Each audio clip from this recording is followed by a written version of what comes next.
It's alive. Oh, it's alive. It's alive. It's alive.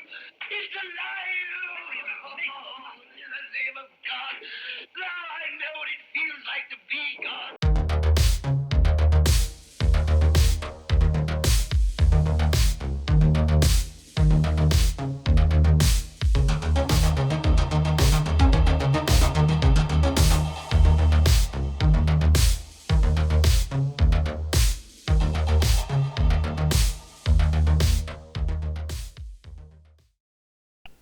Hello, friends and fiends. Welcome to Blood and Guts presents another creature feature. With me, as always, my partner in fright's Matt. How's it going tonight, Matt? Hey man, I'm as happy as the Wolfman whenever somebody's pointing a gun at him and he's out of silver bullets. So I'm pretty happy tonight, Evil Adam. All right. How about yourself? Right. I'm doing good. Tonight we're going to talk to you about one of our favorite B sci-fi movies, a cult classic, an absolute cult gem. We're talking about The Stuff. Just can't get enough of the stuff. And that song will get in your head. So The Stuff came out in 1985. Yeah. And our birth year. Yeah, birth year 1985. You got The Stuff.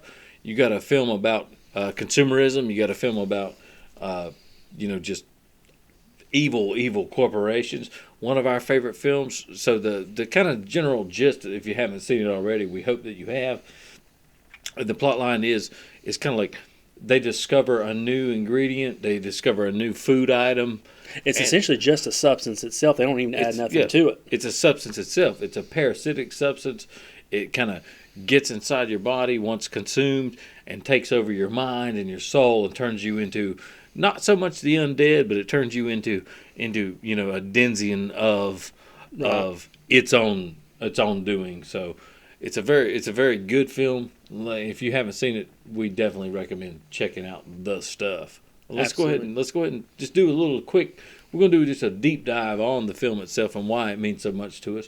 So go ahead and kick us off, Matt. What you got? I think one thing that's important before we do the deep dive, as well as like how we discovered this movie. Like I come back to this movie when I was probably about a 10-year-old, and the first time I watched the movie House, which is another classic back in 1985, New World Pictures. Oh yeah. And that's when I first seen the trailer for this movie. And it was like a dark trailer where you see the kid in the supermarket and they got him tackled because he's knocked all the stuff off the shelves and he's yelling, "It's going to kill you! It's going to kill you all!" Yeah.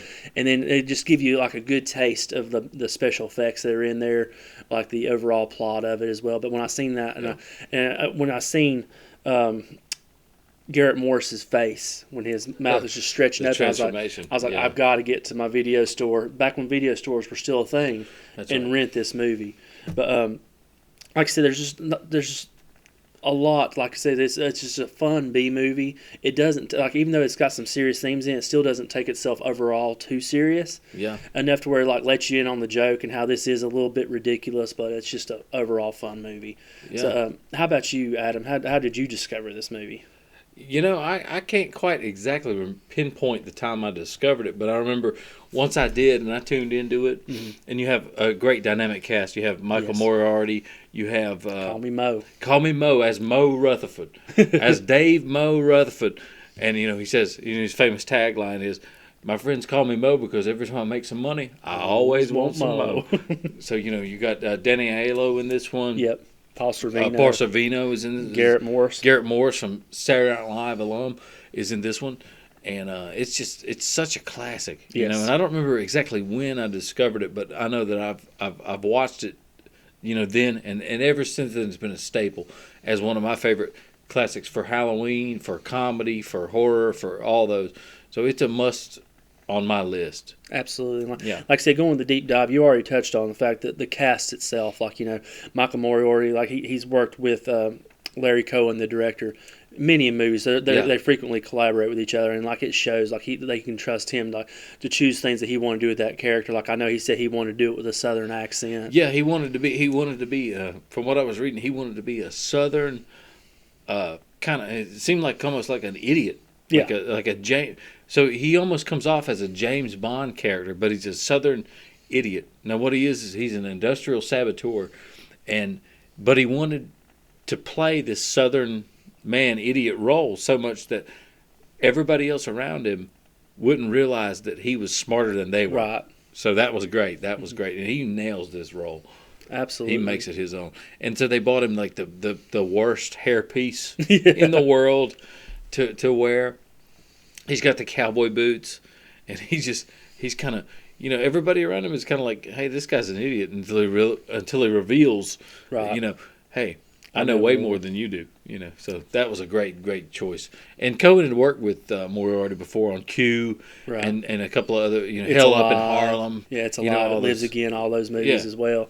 Like I said, they have frequent collaborations. Like I said, and this one to me is my favorite of all those collaborations as well. Oh yeah. But like I said, it's like he's a great character in the movie. Like he bounces back and forth, like you said, to where he might be like bumbling or lets them think he don't know really what's going on. Exactly what's going on, but he's really just playing. Yeah, he's playing them like a fiddle, and does a great job. And as far as the consumerism goes, they even went as far as to do the callback to the "Where's the beef?" Yes, they had that lady in the movie. Yeah. So they had Abe Vigoda. They had the infamous. I'm sorry, I can't remember. I can't remember. Yeah, but the "Where's the beef" lady. The Wendy's lady. That's what I call her. And so she's going, "Where's the stuff?" So you have that infamous scene, if anybody can remember that one, and just a lot of ads.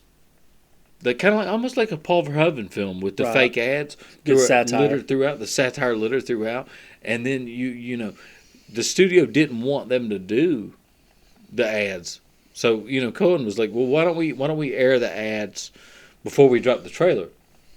And that would have been your really first example of like viral marketing, like video viral marketing. So imagine you're sitting there, it's 85, you got the several ads of what the stuff is as a product. You're going out to your local grocer, your local pharmacy, you're looking for the stuff. They're going, what the hell are you talking about? Right. Kind of thing. And then later the trailer comes up. Okay, so they're going to see how much of the stuff, which was going to be real ice cream, they could sell before the film came out.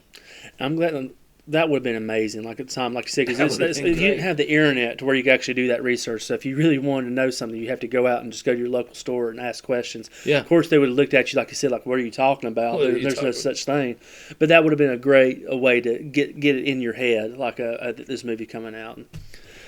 Yeah, it's a classic. I mean, one thing you touched on in that though that I feel it needs to be doing a little deep dive too, as well as how New World Pictures and Larry Cohen kind of like had a battle because they wanted more of a straight horror movie, and that's kind of like where they did where they sold this movie like in the preview. Like I said, in the preview I watched, it was more like a straight horror movie preview. It's the stuff, it's going to kill you. They show the makeup effects. Where Larry Cohen just wanted to do a different type of movie. He wanted to be a little bit more. I ain't going to say full-blown intellectual, but he wanted to be one where you're thinking. Like I said, he wanted you to think about that consumerism and how us as a society, we're just consume, buy, eat junk food, like don't think about what we're doing, which is why he chose the stuff to be kind of like a dessert. Everybody's just loading up on junk. Exactly, yeah, and that touches a little bit on that too, is the stuff itself is who knows what it is. Right. It's found in the earth, and it's actually a parasitic, like symbiotic kind of thing that attaches to you as a host, right? And then you go mad, and just it was just this great like thing where this had never been done before, where there's unless you count Soylent Green, type of film where this thing is taking you over. Right. I kind of look at it as like a mismatch. Like when my kids ask me what this movie is because they still haven't seen it yet. I'm like, think about the movie The Blob and Invasion of Body Snatchers, and kind of mash them together. That's kind of what you get with the stuff. Yeah, that's perfect. If you enjoy both of those movies, I know you'll enjoy this. Like I said, because the concept itself, and it's like I said, it's a goofy horror movie that just like it's fun from beginning to end. Definitely comedy elements, and there's some serious elements too, though, where like Danny Aiello, his dog attacks him. He's like, and earlier he references, it's so good that I even feed it to my dog. Right. So now the dog has become this sentient, like crazy being, and it's going to attack him. And Moriarty, as his like Southern James Bond character, kind of senses that early on. Right. He's like, I'm staying away from that dog. I'm not going around that dog. So, in talking about that too, like how New World Pictures and them, like they just had a battle over what they wanted the movie to be.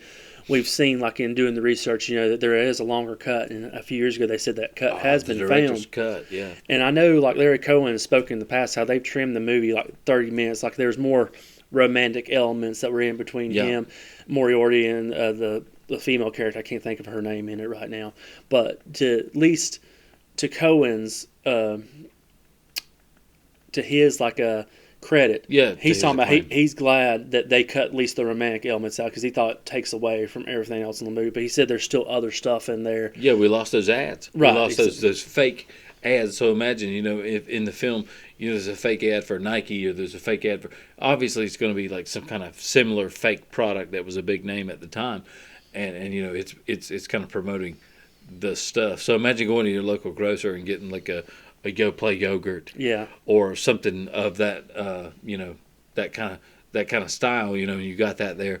Well, actually, when you eat it, it's consuming you, right? Which the tagline: "Are you eating this stuff, or is it eating you?" Or is it eating you? So, but yeah, I would love to see like I know Scream Factory. If for some reason you're watching this video, and I hope you are. I don't know who holds the rights to the stuff now, but if you can get the rights and get us that theatrical version and then get us the director's cut, I'd be truly grateful for that because Scream Factory always does a great job with their releases on Blu-rays and stuff. Oh, yeah. And I'm a sucker for those old ads, like the Paul Verhoeven movies, especially, where you got the "Would you like to know more?" Kind of like the old little adverts inside the movies. I love it. I'm a sucker for those. Oh, you and me both, man. Some other fun trivia on this though is the special effects, like we were talking about. Then I think about the special effects of the stuff when I was doing this. They had blended fish bones in with some of like the cream, but like some of the plaster and stuff to move around. But they saw how the smell was so rancid, they'd have to run in between takes to get that out of their nostrils. Yeah, and it was from what I read, it was liquid cement, and then the scenes where they had to eat this stuff from the yogurt container. It was cream. It was whipped cream. It was yogurt. It was all that ice cream, melted ice cream. But then it was also the fireman's what do you call it, like a fireman gel, where they spray it to put the fire out. That was had the fish bones particles in it, fish bones particles, and it just smelled rancid. Yeah, awful. I mean, you can think about that. You think about somebody when you have a coworker at lunch that eats up all seafood. That's the worst. Terrible. Please stop heating up fish in the microwave at work. Yeah. It's just a PSA. You know who you are. This is a PSA. You know who you are. Stop doing it. We don't like it. But keeping with the special effects, like one of the things in my research too was fascinating how there was a copyright claim after the movie come out because Cohen paid, I can't remember what special effects company it was. Yeah, to blow up the factory. The shots came in. He didn't like how the shots were. They agreed to like $8,000 for the shots. He's like, well, I'm only paying you half, and we'll use them. And so they went to court. I know court sided with Cohen, so he's like, this you can't claim copyright on it because this was like a predetermined contract that you knew who was going to own this when this happened. So I find that fascinating as well because even with me, like when I see it, I guess because where the theme of the movie is like a B horror movie, I don't really think much about it. Like obviously, that's one thing you can say about this movie. The effects are a little dated. They are, but it adds to the charm of the movie. And speaking on the effects, there's a scene in the film too where the room, the stuff, the liquid material kind of pulls the guy up the wall. So they actually ended up using the same exact set that they used for Nightmare, right? With Johnny Depp's character. So you got the room tilt effect, you got the camera locked in place, and you have this guy getting pulled up the wall. And from what I've heard, now I don't know if this is rumor or not, but the character actually suffered some physical damage during this scene. Now, like I said, that might be hearsay, but this is that scene is very good. It's very well done, and it was a lot of the heavy foam. They use a lot of the stop frame. Right. They used what was it? The guy that did the miniatures also worked on The Thing, works on Never Ending Story. So you have all those elements in it. So you have some professionals behind the wheel of this. I know, going back to that room from Nightmare on Elm Street, it almost makes you feel like that room is cursed because I know when they did film Nightmare on Elm Street, like the camera operator, whenever the room tilted up and the blood hit the electrical outlet, it shocked him. Yeah. And he got hurt real bad too. So that's almost like a double whammy. But that's a great scene in the film, and but yeah, you got your consumerism right is the basic gist of it. You just what a well done film about consumerism, and a thing that because I mean think about this, like how many products the FDA approves, shorthand, like we don't know all the facts about these things, but we're going to go ahead and let you take it. And then find out later. Yeah, we'll do a recall. Oh, because that might cause you this or that might cause you that.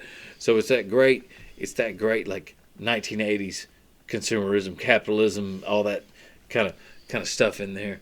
It's, right. You know. Kind of like one person I think about too, just kind of harking back, not to go down a rabbit hole, but like George Romero was always great. Yeah. Whenever he'd touch on themes like that, you think of his Night of the Living Dead, Dawn of the Dead. Yeah. Each one was just about how mindless we are as consumers, or mindless we are as people, just going through this life, and it's just very great themes that people can actually latch onto and dissect years down the road. And this film is no different. Like I said, it may be a little bit goofier, but that's part of its charm. But still, there's a message there. Oh, yeah. That's easy to dissect and easy to understand. Yeah, and like we were talking about with the characters, you got your Southern James Bond, your Moriarty character. It's just such a great film, and we recommend it highly. Yes. If you haven't seen it, please check it out. The Stuff. Yeah, and I know the movie's 30 years old, but if you don't want spoilers, I suggest just skipping about a few minutes down the line. But Totally. I love the very end of the movie where Moriarty and the kid Jason go in there, and they got those two executives like, "Oh, you don't know we're working together now. Yeah. We've come up now with the taste, and it's only got 12% of the stuff, so it won't hurt people as bad. But we're gonna make all this money." And then he just pulls out that little Nazi pistol. Yeah, and he's forcing them to eat. Forcing them to take their own medicine, so to speak. Exactly. In that one.